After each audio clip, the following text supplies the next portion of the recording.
आज है 23 अप्रैल 2025, दिन बुधवार। Welcome back to news 34 Hindi. तो आइए जानते हैं उत्तर प्रदेश की फटाफट 20 बड़ी खबरों को। लखनऊ के प्रशांत ने यूपीएससी में हासिल की 102वीं रैंक, शेयर किया सक्सेस का सीक्रेट। संघ लोक सेवा आयोग ने मंगलवार को सिविल सर्विस परीक्षा 2024 का परिणाम घोषित कर दिया है। आयोग की ओर से जारी की गई मेरिट सूची में 1009 लोगों का नाम शामिल है। इसमें राजधानी लखनऊ से प्रशांत सिंह ने ऑल इंडिया 102वीं रैंक हासिल कर चौथे प्रयास में सफलता हासिल की है।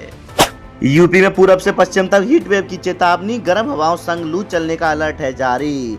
उत्तर प्रदेश में पूरब और पश्चिम दोनों संभागों में तेज धूप और गर्म हवा के थपेड़ों ने लोगों को बेहाल कर रखा है। दिन में तपन के साथ रातों में भी गर्माहट बढ़ गई है। मौसम विभाग ने बुधवार के लिए पूरब से पश्चिम तक प्रदेश के 40 जिलों में गर्म हवाओं का संग लू चलने और 13 जिलों में उष्ण रात्रि होने का ऑरेंज अलर्ट जारी किया है। ट्रेनों में कैमरों की निगरानी में पकेगा खाना, पेंट्री कारों की भी की जाएगी औसत जांच। ट्रेनों की पेंट्री कारों में सीसीटीवी कैमरों की निगरानी में खाना पकाया जाएगा।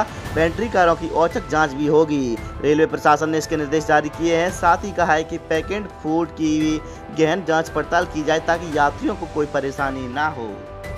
11 जिलों के जिलाधिकारी और सूचना विभाग सहित कई बड़े विभागों के अधिकारी बदले गए।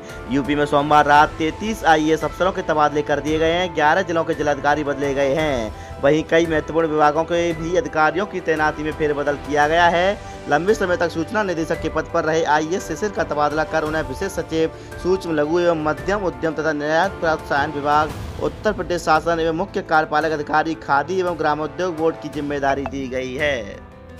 हाई कोर्ट ने कहा, राहुल की नागरिकता पर केंद्र 10 दिन में दे जवाब, ब्रिटेन के भी नागरिक होने का है आरोप। इलाहाबाद हाई कोर्ट की लखनऊ पीठ ने सोमवार को कांग्रेस सांसद राहुल गांधी की दोहरी नागरिकता के मुद्दे पर केंद्रीय गृह मंत्रालय से 10 दिन में जानकारी देने को कहा है। राहुल गांधी के पास ब्रिटेन की भी नागरिकता होने का आरोप लगा है।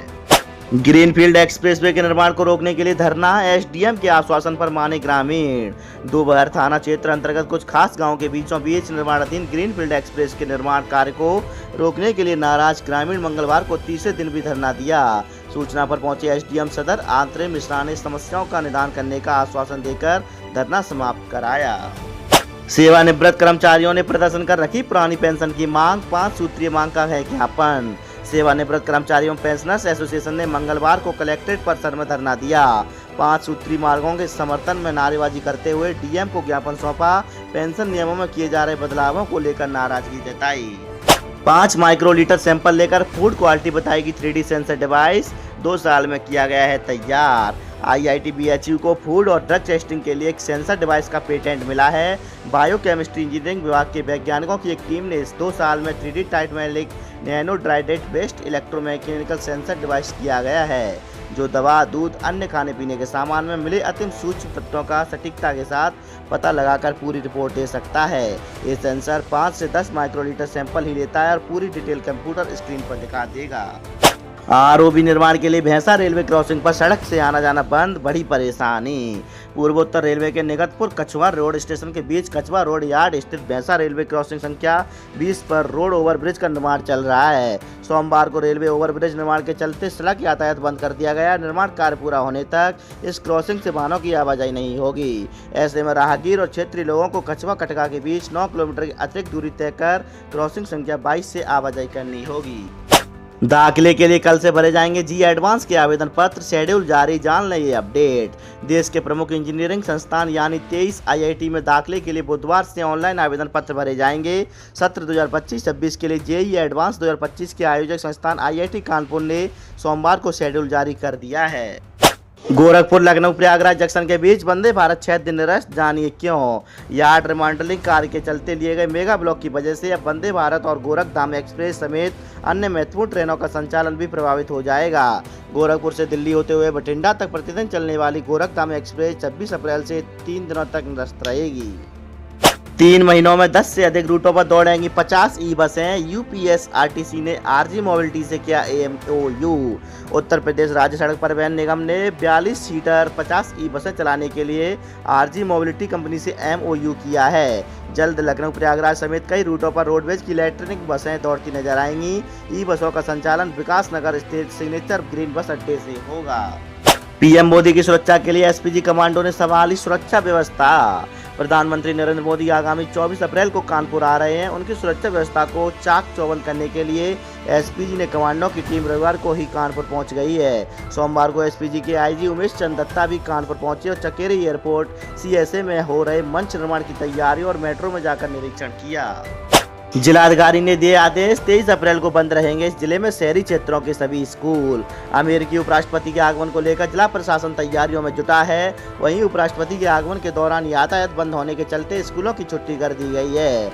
जिलाधिकारी के निर्देश पर जारी आदेश में कहा गया कि अमेरिकी उपराष्ट्रपति जेडी वेंस की 23 अप्रैल को आगरा यात्रा प्रस्तावित है।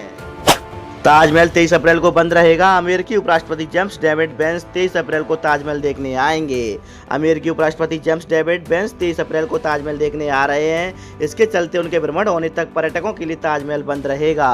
अधीक्षण पुरातत्व विभाग डॉक्टर राजकुमार पटेल ने बताया कि सूर्योदय से उपराष्ट्रपति का भ्रमण खत्म होने तक पर्यटक ताजमहल नहीं देख सकेंगे।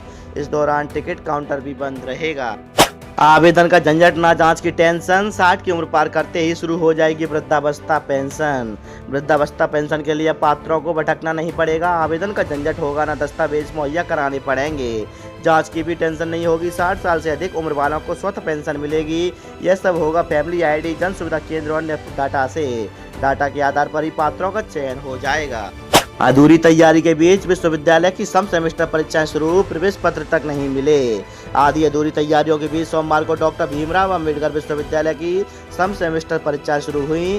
पहले दिन विश्वविद्यालय प्रशासन सभी 12,000 विद्यार्थियों को प्रवेश पत्र की उपलब्धि नहीं करा सका। कहीं पहचान पत्र तो कहीं फीस की रसीद दिखाकर छात्र छात्राओं ने परीक्षा दी है। आगरा मेट्रो के लिए सुरंग बनाने का काम रुका, रेलवे से नहीं मिली एनओसी। आगरा मेट्रो ट्रेनों का एसएन मेडिकल कॉलेज से मनहर कामेश्वर स्टेशन तक सुरंग बनाने का काम रुक गया है। रेलवे ट्रैक होने के कारण Uttar Pradesh metro rail corporation को रेलवे ने नो ऑब्जेक्शन सर्टिफिकेट नहीं दिया है। ऐसे में सितंबर के बाद ही आरबीएस स्टेशन तक मेट्रो ट्रेन चलाने की संभावना है। संत प्रेमानंद महाराज की पदयात्रा का बदल गया समय, अब रात 2 बजे नहीं इस समय होगी शुरुआत, इसलिए लिया गया फैसला। संत प्रेमानंद महाराज की प्रसिद्ध पदयात्रा में समय को लेकर एक महत्वपूर्ण बदलाव किया गया है। पहले जहां यात्री रात 2 बजे शुरू होती थी, वहीं अब इसे सुबह 4 बजे आरंभ किया जा रहा है। इसी हफ्ते यूपी बोर्ड का रिजल्ट हो सकता है संभावित। इस तारीख को यूपीएमएसपी जारी कर सकता है परिणाम। उत्तर प्रदेश माध्यमिक शिक्षा परिषद वर्ष 2025 की हाई स्कूल और इंटरमीडिएट परीक्षा का परिणाम इसी हफ्ते संभावित है। यूपी बोर्ड 25 से 26 अप्रैल को परीक्षा परिणाम जारी कर सकता है। कॉपियों का मूल्यांकन 2 अप्रैल को ही पूरा कराया जा चुका है। रिजल्ट तैयार करने की प्रक्रिया अब अंतिम दौर में है।